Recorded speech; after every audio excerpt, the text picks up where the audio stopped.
Kenalin, nama saya Siti Mahmudah Nur Fauzia atau biasa disapa Uzi. Di sini saya sebagai kurator dalam Pameran Nasional Kain Tradisional Nusantara 2026 Nusawastra Living Patterns of Nusantara. Nama saya Didi, di pameran ini saya sebagai kurator. Oke, kenalin, nama saya Irda. Untuk di pameran ini saya sebagai kurator. Halo, nama saya Irma Trihastuti. Dalam pameran Wastra Nusantara ini saya sebagai tim kurator.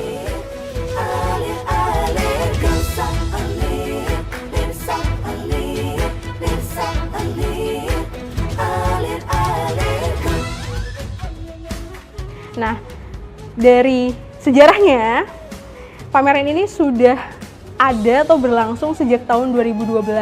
Awalnya di Aceh, kemudian berpindah-pindah dari satu museum di satu provinsi, kemudian ke museum-museum lain di provinsi yang lain. Nah, di tahun 2026 ini, kebetulan Museum Sono Budoyo itu terpilih sebagai tuan rumah untuk menyelenggarakan pameran Nasional Kain Tradisional Nusantara di tahun 2026. Ya, senang rasanya Museum Sono Budoyo menjadi tuan rumah pameran nasional kain tradisional Nusantara.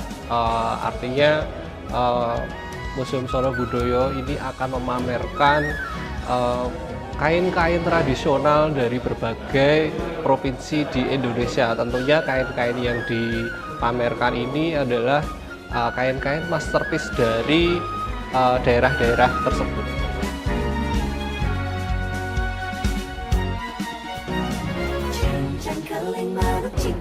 Tugas kami sebagai kurator adalah menentukan storyline, kemudian mengkurasi kain.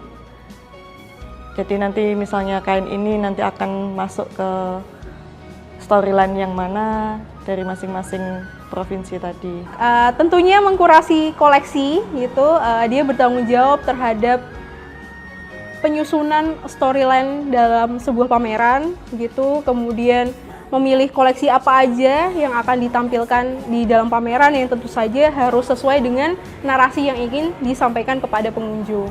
Jadi kami mengelompokkan bukan berdasarkan asal daerahnya, tapi berdasarkan storyline yang sudah kami buat. Nah, tantangannya adalah karena ini melibatkan dari 30 lebih museum ya, dengan ratusan koleksi gitu, ada lebih dari 200 koleksi dari ke 33 museum itu.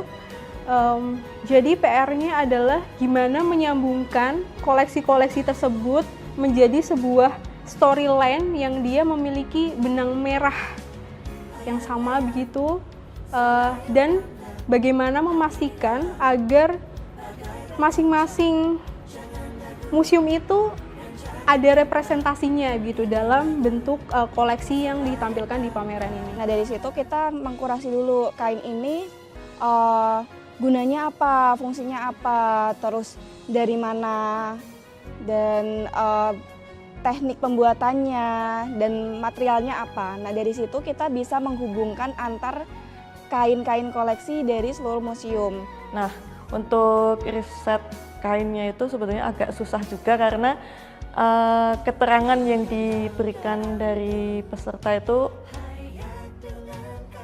kurang lengkap, jadi masih minimalis. Jadi kami harus mencari-cari sejarah kain itu seperti apa. Nah, itu butuh waktu yang lumayan lama.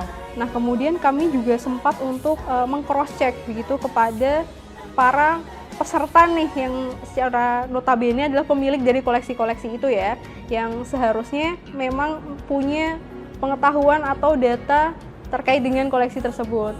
Nah, kami share lewat drive gitu, biar mereka misalkan ada masukan atau hal-hal yang mungkin agak kurang tepat bisa mereka revisi atau bisa mereka tambahkan sebagai masukan untuk kami. Pameran ini dibagi menjadi 7 sub. Itu yang pertama itu benang-benang yang berjejalin, kemudian storyline yang kedua itu wastra dan penanda. Wastra itu tidak sekedar kain gitu yang kita kenakan gitu, tapi itu juga sebagai sebuah identitas gitu. Bagaimana kalau kita mendengar batik pasti identik dengan Jawa gitu. Kemudian kalau kita bahas songket, pasti identik dengan Palembang, dan sedemikian seterusnya begitu, bahwa kain itu menjadi bagian dari identitas kita.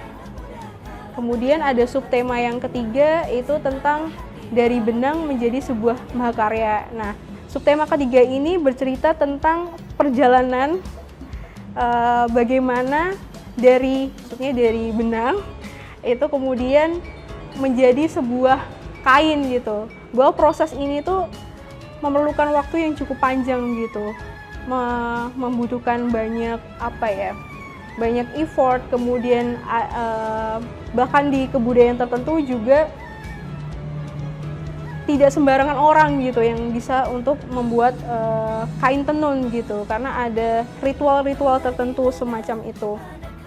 Nah, kemudian di ruang keempat ada subtema wastra magis. Oke, jadi magisnya ini memang tidak berhubungan dengan klinik ya, tapi di dalam kepercayaan masyarakat Nusantara itu, dalam perkembangannya masyarakat selalu percaya dengan konsep higher being atau sesuatu yang lebih tinggi atau lebih kuasa dari mereka, dan kepercayaan ini ditumpahkan juga dalam kain-kain yang ada di Indonesia. Jadi ada kain yang digunakan untuk ritual, ada kain yang dipercaya bisa untuk menyembuhkan, ada kain yang bisa dipercaya untuk memurnikan jiwa atau tanah. Tema yang kelima itu tentang wastra wasesa, di mana wastra ini juga tidak hanya pakaian yang kita kenakan begitu saja, tapi juga memiliki makna atau bisa menunjukkan status atau kedudukan seseorang gitu. Terus kemudian di subtema yang keenam itu ada wastra bercerita. Jadi di subtema yang keenam ini kita akan mengulik kisah-kisah atau cerita-cerita di balik motif-motif wastra Nusantara. Ada dari misalkan ada batik Tokwi gitu, yang ada pengaruh Tionghoanya, bagaimana kita bisa menyelami kisah-kisah mitologi dari Tionghoa begitu. Kemudian ada beberapa kain tradisional juga dari beberapa daerah di Indonesia yang menceritakan tentang mitologi-mitologi yang ada di Indonesia. Terus yang terakhir itu subtema yang ketujuh adalah wastra Nusantara, warisan untuk masa depan.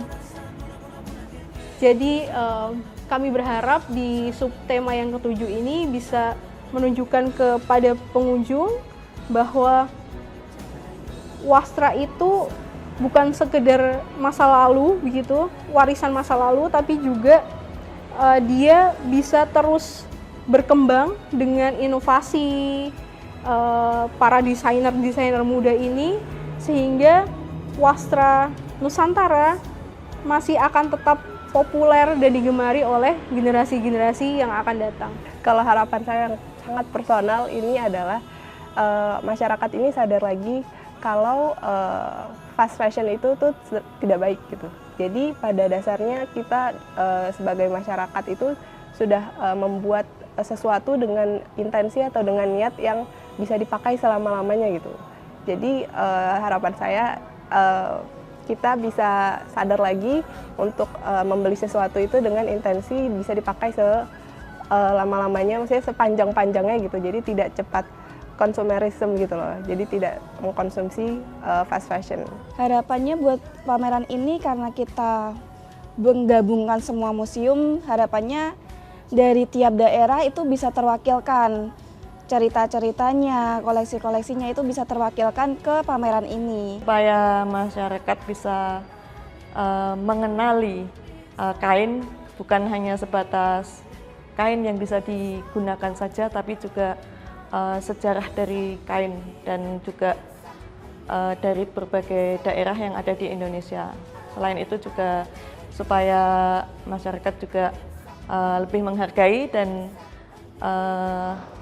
bisa membantu pengrajin kain supaya tetap bersemangat untuk memproduksi kain yang masih tradisional ini. Harapan kami, setiap pengunjung yang datang ke pameran ini bisa mengapresiasi kekayaan budaya Indonesia yang adiluhung ini, tidak hanya sebagai warisan masa lalu, tapi juga sebagai sumber informasi di masa kini dan juga di masa datang. Dan kami harap para pengunjung tidak hanya pulang membawa foto-foto bagus, tapi juga membawa kebanggaan dan juga kesadaran baru tentang pentingnya dan berharganya wastra di Nusantara. Jadi, buat kalian semua yang penasaran tentang gimana sih pameran nasional kain tradisional Nusantara 2026, Nusawastra Living Patterns of Nusantara, yuk datang ke Gedung Saraswati di Museum Sono Budoyo Unit 1 di tanggal 5 Juni sampai dengan tanggal 29 Juli 2026. Kita tunggu ya. Sampai jumpa.